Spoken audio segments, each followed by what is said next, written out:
সুপ্রিয় দর্শক, আসসালামু আলাইকুম। দর্শক, আজ আমরা আছি চাঁদপুর প্রত্যাশী গ্রামে। তো আমরা ভিডিওতে পুরা ঠিকানা বলে দিব।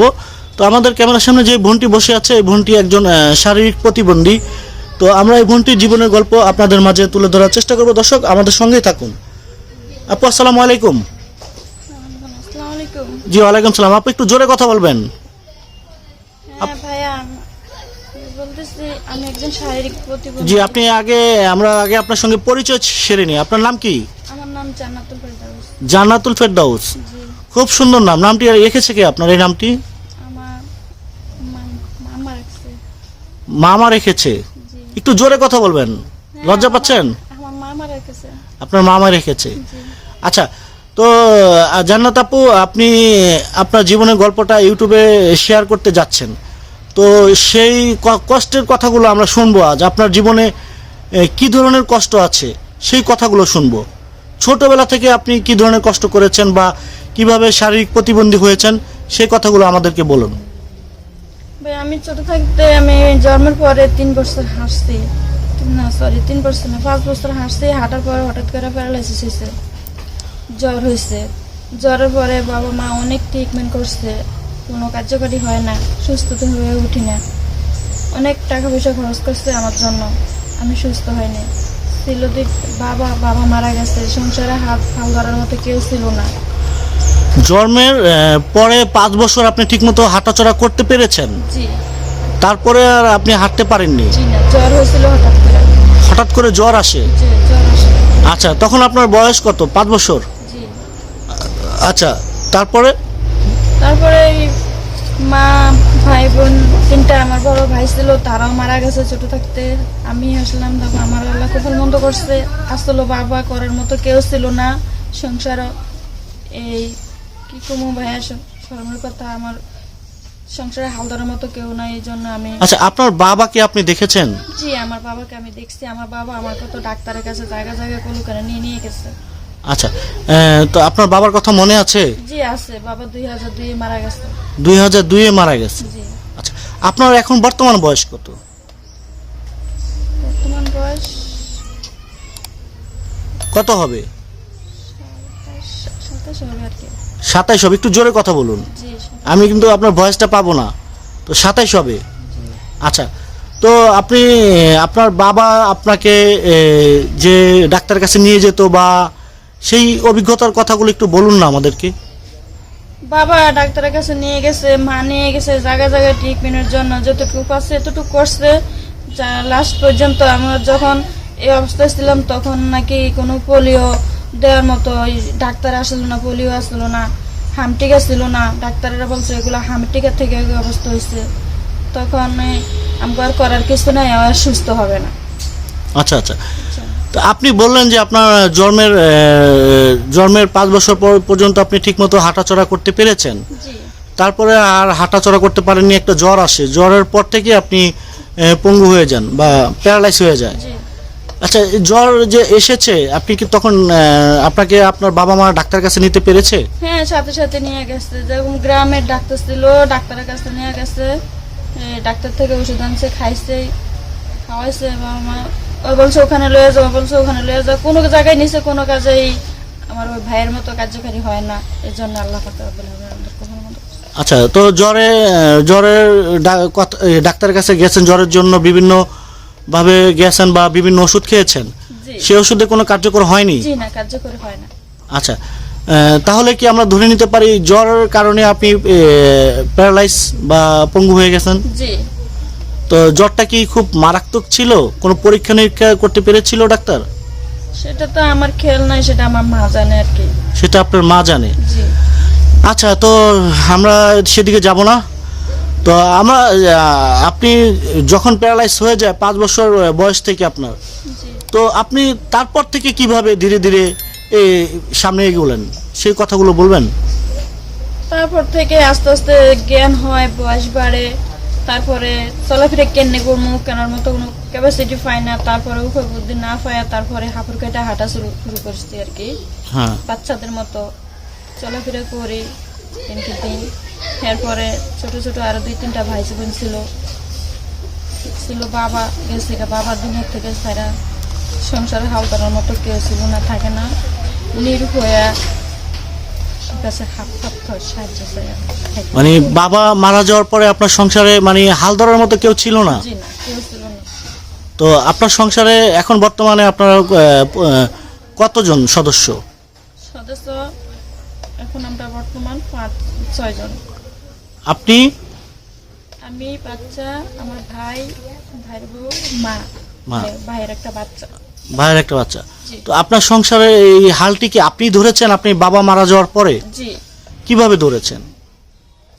ওই যে বসতাম, বসার পরে তারা মন ছেলে আমার সাহায্য সহযোগিতা করে এই উপরে। ওই যে আপনি রাস্তায় আপনি বসতেন কি একটু ক্লিয়ার করে বলুন না? হ্যাঁ, ওখানে বসতাম, বসার পরে যারা যারা আমার চিনতো তারাই আমার সাহায্য সহযোগিতা করতো আর কি। যারা যারা চিনতো তারা সাহায্য সহযোগিতা করতো। জি। তো কত টাকা আপনি এভাবে দৈনিক সহযোগিতা পেতেন মানুষের কাছ থেকে? গ্রামের বাড়িতে তো বেশি সহযোগিতা পাওয়া যায় না। না, আমি গ্রামের বাড়িতে ভাইয়া কখনো কোথাও যাই না বা কেউ কাছ থেকে হাত পেতে চাই না, বুঝছেন।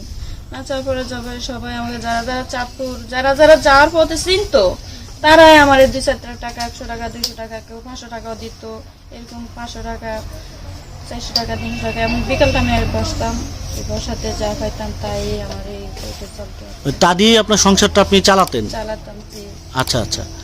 তো তারপরে ঘটনাটা কি হলো? মানে আপনি এভাবে কাজ করতে করতে কতদিন হলো?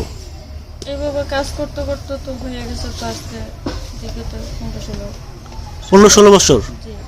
তো 15-16 বছর আপনি মানুষের কাছে হাত পেতে পেতে আপনার এই সংসারটি আপনি ধরে রেখেছেন? জি, আবার চারিদিকের থেকে হেল্প করতো, যেমন মামারা, খালারা বা খালতো ভাইয়েরা আমার মানে আমার মা যেটুকু সমত চারিদিকে তো খাবার আসা, বাপের বাড়িরা, মামার বাড়িরা ওরা দিচ্ছে আমাকে। আচ্ছা আচ্ছা। তো জান্নাতুল ফেরদাউস বোন, আজকে আপনি আমাদের এই ভিডিওর সামনে কেন আসছেন? আপনার কি কোনো আর্থিক সাহায্য বা সহযোগিতার কোনো প্রয়োজন আছে কি? প্রয়োজন যদি আমার নাই থাকতো তাহলে কি আমি কারো কাছ থেকে হাত পারতাম? আমাদের তো উপায় বুঝতে নেই, নির্ভয়ে মানুষের কাছে আমার হাত পারতে হয়, নিরুপায় হয়ে মানুষের কাছে হাত পেতে হয়।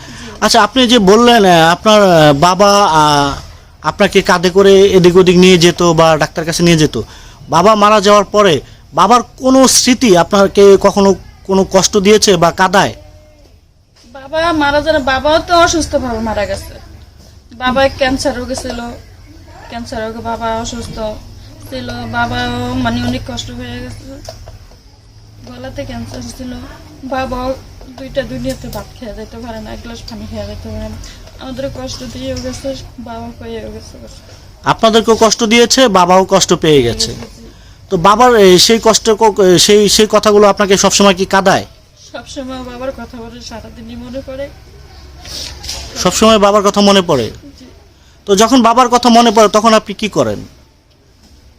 করবো আল্লাহ পাকের কাছে, আল্লাহ বলছে, আল্লাহ তুমি ব্যস্ত নষ্ট করো, বাবারও সুখে রেখো, আল্লাহ তুমি আমাদেরকেও সুখে রেখো। আমাদেরকে আজ যা কষ্ট দিচ্ছে আল্লাহ তুমি আমার সামনে দিয়ে আমাদেরকে আর কষ্টের মাঝে ফেলেও না। আচ্ছা আচ্ছা। তো বোন জান্নাতুল ফেরদাউস আপা, আপনি আমাদের ভিডিওর সামনে আজকে যে এসেছেন একটু আর্থিক সহযোগিতার আশায়, তাই তো? জি। তো আপনাকে যদি কেউ সহযোগিতা করতে চায় বা হেল্প করতে চায় বা আপনার পাশে এসে দাঁড়াতে চায়, আপনার সঙ্গে যোগাযোগের কোনো ব্যবস্থা আছে? জি আছে। কি ব্যবস্থা আছে? আমার ফোন নাম্বার আছে। নাম্বারটি কি বিকাশ করা আছে? জি। নাম্বারটি কি না দেখে বলতে পারবেন আপনি? না দেখে বলতে পারবো। আচ্ছা, তাহলে নাম্বারটি বলুন। 0191675256 তিন অক্ষর করে বলুন। 0191675256। আচ্ছা, এটা কি আপনার পার্সোনাল নাম্বার? এই নাম্বার কি আপনাকে সবসময় পাবে ফোন করে? জি। পাবে? জি। আচ্ছা, তো বোন আমরা শুনবো আর একটু সময় নিব আপনার কাছ থেকে। তো আজকে আপনাকে যদি কেউ সরজমিনে আপনার এই বাড়িতে আসতে চায় কেউ, বা এসে যদি সরাসরি দেখে আপনাকে, আপনি যে একজন শারীরিক প্রতিবন্ধী, এসে যদি সরাসরি কেউ দেখে আপনাকে যদি সহযোগিতা করতে চায়, তাহলে এই ঠিকানায় দূর দূরান্ত থেকে কিভাবে আসবে? আমাদের এখানে আমাকে দেখতে যদি আল্লাহর রহমত দেয়, কেউ যদি দেখতে ইচ্ছে করে আমাকে চাঁদপুর যদি দূরপাল্লা থেকে কেউ আসে, চাঁদপুর আসলে চাঁদপুর থেকে বলে আমি ধানুয়া যাব, ধানুয়া থেকে আমি প্রত্যাশী খানবাড়িতে যাব। প্রত্যাশী খানবাড়িতে? জি, বাহাদুর খাগোবাড়ি। বাহাদুর খাগোবাড়ি, জি। আচ্ছা। আর এই প্রত্যাশী এটা কত নং ইউনিয়ন? কত নং? 2 নং। 2 নং ইউনিয়ন। জি। তো 2 নং ইউনিয়ন প্রত্যাশী গ্রাম, বাড়ির নাম হচ্ছে খানবাড়ি। খানবাড়ি? জি, চান খানবাড়ি আগে। আচ্ছা আচ্ছা, এই ঠিকানা আসলে তো আপনাকে পাবে? জি, পাবে। আর আপনাকে সহযোগিতা করতে পারবে এই ঠিকানা এসেই? জি। আচ্ছা আচ্ছা। তো বোন, আমরা পরের পর্বতে আপনার জীবনের কিছু গল্প আমরা তুলে ধরবো। তো তার আগে আমি জানতে চাইবো আপনার কি বিয়ে শাদী হয়েছে কিনা? জি, আমি ওখানে বসতাম, আমার একজন চোখ দিয়ে ছায়া দেখে বিয়ে করতে আছে। আচ্ছা, তো ঠিক আছে বোন, আমরা পরের পর্বতে সেই কথাগুলো তুলে ধরবো। দর্শক, আমরা এই জান্নাতুল ফেরদাউসের জীবনের গল্প শুনছিলাম। তো দর্শক, আমরা ভিডিওটি বেশি বড় করব না, আমাদের ভিডিওগুলো অনেক বড় হয়ে যায়, অনেক রেঞ্জের হয়ে যায়, সেজন্য আপনারা অনেক সময় বিরক্ত হয়ে যান বা দেখেন না। তো সেজন্য আমরা ধাপে ধাপে মানুষের জীবনের গল্পগুলো তুলে ধরার চেষ্টা করি সংক্ষেপে। দর্শক, আজ আমরা জান্নাতুল ফেরদাউসের পর্ব এখানে শেষ করব, প্রথম পর্ব। দ্বিতীয় পর্ব দেখার আমন্ত্রণ জানিয়ে আজকের মতো এখানে বিদায় নিচ্ছি। খোদা হাফেজ।